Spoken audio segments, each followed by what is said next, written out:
शतनामावलिः सम्पूर्णम्।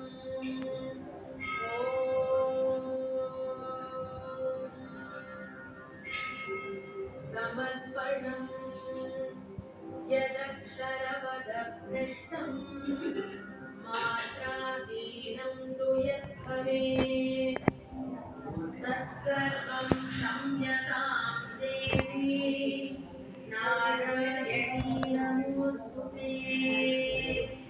विसर्गबिन्दुमात्राणि पदपादाक्षराणि च न्यूनानि चातिरिक्तानि क्षमस्व परमेश्वरी। त्वमेव शरणं मम तस्मात् कारुण्यभावेन नमः। ॐ सर्वसम्पत्तिरूपिण्यै नमः। ॐ कोटिसूर्यसमप्रभायै नमः। ॐ पूजाफलदायिन्य ॐ क्षीरसागरोद्भवायै नमः। आकाशराजपुत्रिकायै नमः। ॐ सुवर्णहस्तधारिण्यै नमः। ॐ तत्कोटितीर्थवा ॐ प्रीतिदायिन्यै नमः।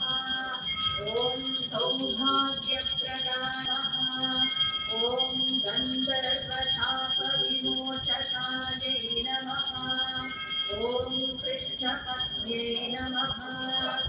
ॐ त्रिलोकपूजितायै नमः। ॐ जगन्मोहिन्यै नमः। ॐ सुलभायै नमः। ॐ सुशीलायै नमः। ॐ अञ्जनासुतानुग्रहप्रदायिन्यै परलोकसुखप्रदासप्रियायै नमः।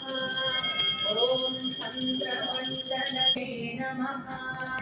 ॐ सुकल्याणवीथस्थायै नमः। नमः। ॐ कोटिमन्मथरूपिण्यै नमः। ॐ पद्मपादायै नमः। ॐ सर्वमानसवासिन्यै नमः। ॐ